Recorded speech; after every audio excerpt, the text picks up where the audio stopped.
वासुदेवाय। देखो, जैसे मैं तुम्हारी माँ हूं ना, वैसे ही इस गीता को भी तुम अपनी माँ समझो। इस धर्म ग्रंथ में सारे ज्ञान और दर्शन का निचोड़ है। बोलो, गीता हमारी माँ है। गीता हमारी माँ है। गीता हमारी माँ है। गीता हमारी माँ है।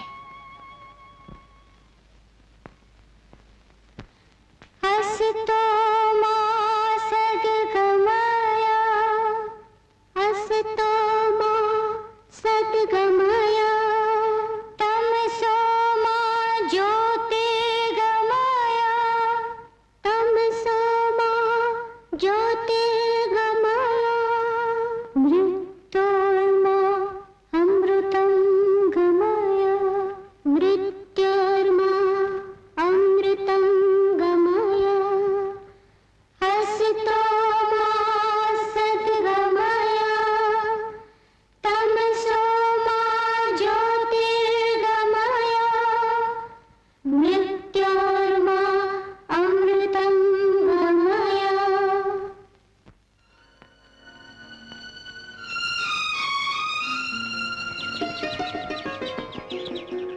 ज्ञानू, अरे राधा, आओ यहाँ आ जाओ। ये क्या पाठ किया करते हो? वही जो मेरे गुरु निवृत्ति भैया सिखाते हैं, गीता ज्ञान। गीता ज्ञान? ऐसा क्या है गीता में? गीता में सब कुछ है राधा। भक्ति योग, कर्म योग, ज्ञान योग और मानव धर्म। मानव धर्म? ये कौन सा धर्म है?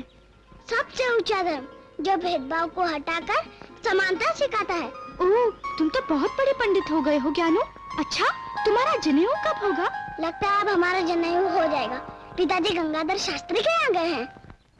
यम ब्रह्मा वरुणेन्द्र रुद्रमर्ता स्तुन्वन्ति दिव्यैस्तवै वेदैः साङ्गपदक्रमोपनिषदैर्गायन्ति यं सामगा ध्यानावस्थिततद्गतेन मनसा पश्यन्ति यं योगिनो यस्यान्तन्न विदुस्सुरा सुरगुणा देवाय तस्मै नमः। कहो विट्ठल पंत, आज पंडितों की सभा में कैसे आना हुआ? क्या कहना है? शास्त्री जी, कहना तो वही है जो बार बार कह चुका हूं, किंतु अब मेरे बच्चों ने संपूर्ण धर्म ज्ञान प्राप्त कर लिया है। अब तो मेरे निवृत्ति और ज्ञान का यज्ञोपवीत संस्कार करवा दीजिए, उन्हें शुद्ध कर लीजिए। छी छी छी छी, अनर्थ, घोर अनर्थ हो जाएगा शास्त्री जी। एक भ्रष्ट सन्यासी के पुत्रों का यज्ञोपवीत? असंभव, असंभव। निशोभा जी, भ्रष्ट सन्यासी होने का पाप मुझसे हुआ है, उसका दंड मेरे निष्पाप बच्चों को क्यों? अरे ज्ञानी, पिता के पापों का फल संतान को भुगतना ही पड़ता है। यही हमारे धर्म शास्त्रों का नियम है। विट्ठल पंत की इस भूल के प्रायश्चित के लिए कोई व्यवस्था है तो? भ्रष्ट सन्यासी के पाप के प्रायश्चित का विधान हमारे किसी धर्म शास्त्र में नहीं है। नहीं है। शास्त्र इस पर मौन है। और जहाँ शास्त्र मौन हो, वहाँ केवल एक ही प्रायश्चित माना गया है। कौन सा प्रायश्चित?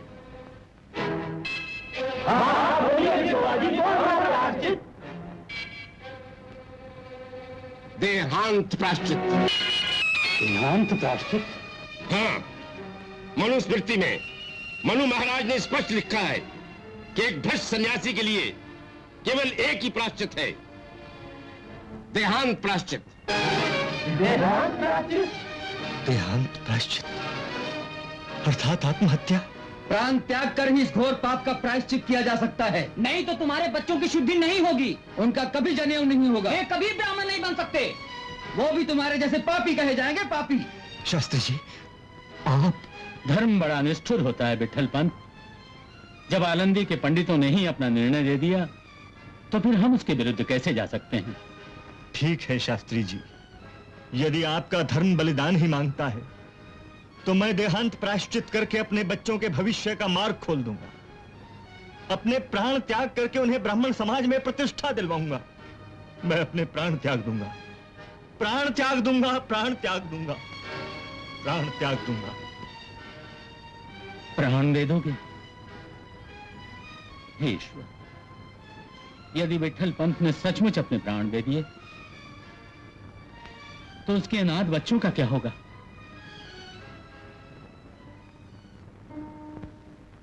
भगवान,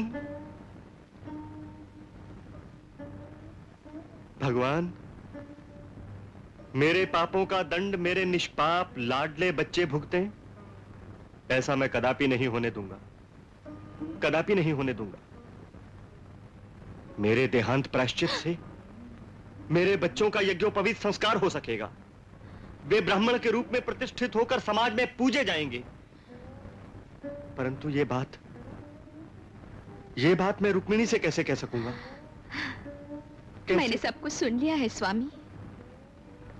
रुक्मिणी, यदि ये सचमुच पाप है तो ये पाप हम दोनों ने मिलकर किया है। अपने बच्चों के लिए मैं भी आपके साथ प्राण त्याग दूंगी। हैं? ये तुम क्या कह रही हो रुक्मिणी? फिर हमारे बच्चों का क्या होगा?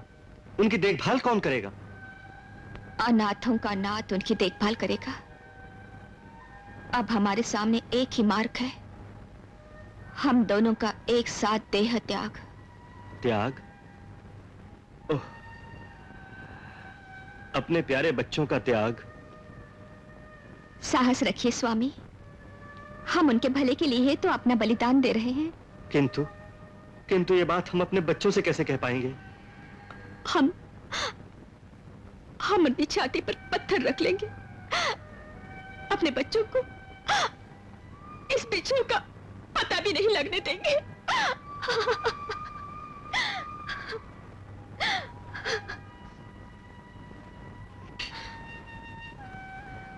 माँ, शास्त्री चाचा ने हमारे जनेऊ के बारे में क्या कहा?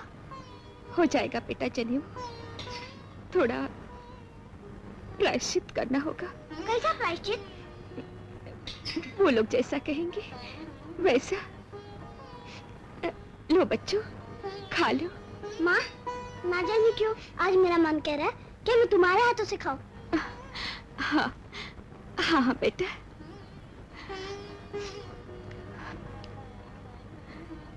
लो बेटा, खा लो।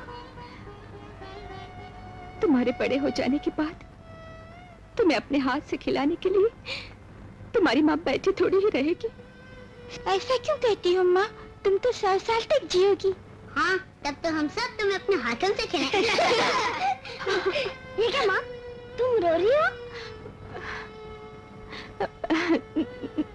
नहीं तो तुम लोग खा पी लो, मैं तुम्हारे सोने का बंदोबस्त करती हूँ।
नदी में डूबकर?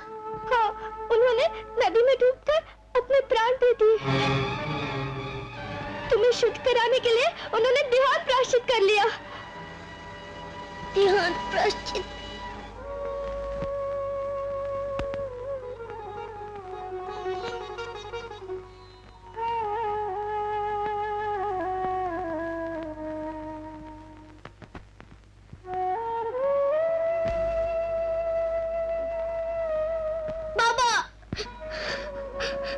बाबा,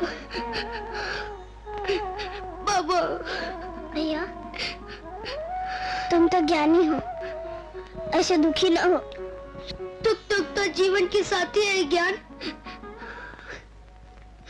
फिर भी भावना में बह जाना मनुष्य का स्वभाव है। जानता हूँ भैया, अगर हम ही दुख करते रहेंगे तो मुक्ता और सोपान के आंसू कौन पोंछेगा? बाबा, मुझे छोड़ के कहाँ जा रहे हैं?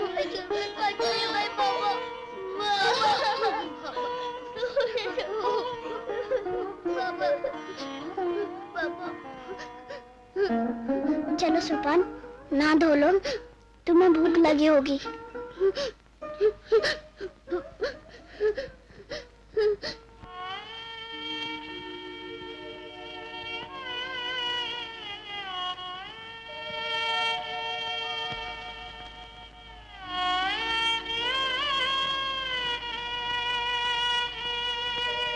मुक्ता,